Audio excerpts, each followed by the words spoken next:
Welcome to story time with Asma. بسم اللہ الرحمن الرحیم۔ رزق کے 16 دروازے اور ان کی چابی جس سے رزق میں برکت ہوگی۔ اللہ تعالیٰ نے رزق کے 16 دروازے مقرر کیے ہیں اور ان کی چابیاں بھی بنائی ہیں۔ جس نے یہ چابیاں حاصل کر لیں وہ کبھی تنگ دست نہیں رہے گا۔ پہلا دروازہ نماز ہے۔ جو لوگ نماز نہیں پڑھتے ان کے رزق سے برکت اٹھا دی جاتی ہے۔ وہ پیسہ ہونے کے باوجود پریشان رہتے ہیں۔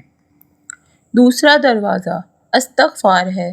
جو انسان زیادہ سے زیادہ استغفار کرتا ہے، توبہ کرتا ہے تو اس کے رزق میں اضافہ ہوتا جاتا ہے اور اللہ ایسی جگہ سے رزق دیتا ہے جہاں سے کبھی اس نے سوچا بھی نہیں ہوتا۔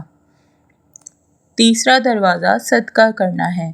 اللہ تعالیٰ نے فرمایا کہ تم لوگ اللہ کی راہ میں جو خرچ کرو گے اللہ اس کا بدلہ دے کر رہے گا۔ انسان جتنا دوسروں پر خرچ کرے گا اللہ اس سے 10 گنا زیادہ بڑا کر کے دے گا۔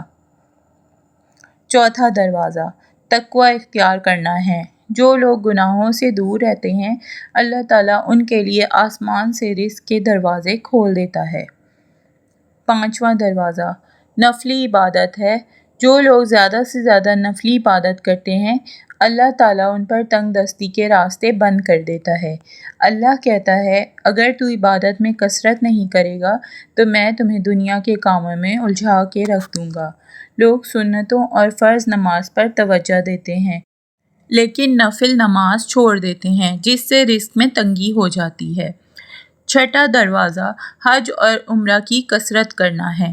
حدیث میں آتا ہے کہ حج اور عمرہ گناہوں اور تنگ دستی کو اس طرح دور کر دیتے ہیں جس طرح آگ کی بھٹی سونا چاندی کے میل کو دور کر دیتی ہے۔ ساتواں دروازہ رشتہ داروں کے ساتھ اچھا سلوک کرنا ہے۔ ایسے رشتہ داروں سے بھی ملتے رہنا جو آپ سے قطع تعلق ہوں۔ آٹھواں دروازہ کمزوروں کے ساتھ صلہ رحمی کرنا ہے۔ غریبوں کے غم بانٹنا، مشکل وقت میں کام آنا اللہ تعالیٰ کو بہت زیادہ پسند ہے۔ نوواں دروازہ اللہ پر توکل ہے۔ جو شخص یہ عقیدہ رکھے کہ اللہ تعالیٰ دے گا تو اللہ تعالیٰ اسے ضرور دے گا اور جو شک کرے گا وہ پریشان ہی رہے گا۔ 10واں دروازہ شکر ادا کرنا ہے۔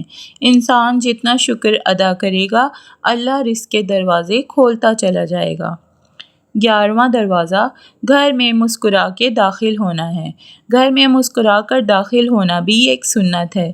حدیث میں آتا ہے کہ نبی پاک صلی اللہ علیہ وآلہ وسلم نے فرمایا کہ اللہ فرماتا ہے کہ میں رزق بڑھا دوں گا اس شخص کا جو شخص گھر میں داخل ہو کر مسکرا کر سلام کرے۔ 12واں دروازہ ماں باپ کی فرما برداری کرنا ہے۔ جو آدمی ماں باپ کی فرما برداری کرتا ہے وہ شخص کبھی تنگ دست نہیں ہوگا۔ 13واں دروازہ ہر وقت باوضو رہنا۔ جو شخص ہر وقت نیک نیتی کے ساتھ باوضو رہے اس کے رزق میں اللہ تعالیٰ کمی نہیں ہونے دیتا۔ 14واں دروازہ چاشت کی نماز پڑھنا ہے۔ چاشت کی نماز پڑھنے سے رزق میں برکت ہوتی ہے۔ حدیث میں آتا ہے کہ چاشت کی نماز رزق کو کھینچتی ہے اور تنگ دستی کو دور بھگاتی ہے۔ 15واں دروازہ سورہ واقعہ پڑھنا ہے۔ سورہ واقعہ پڑھنے سے رزق بڑھتا ہے۔ 16واں دروازہ اللہ تعالیٰ سے دعا مانگنا ہے۔ جو شخص صدقے دل سے اللہ تعالیٰ سے دعائیں مانگتا ہے اللہ تعالیٰ اس کو اتنا ہی عطا کرتا ہے۔ اگر آپ کو یہ تمام معلومات پسند آئی ہے تو please like, share and subscribe my channel. Thank you.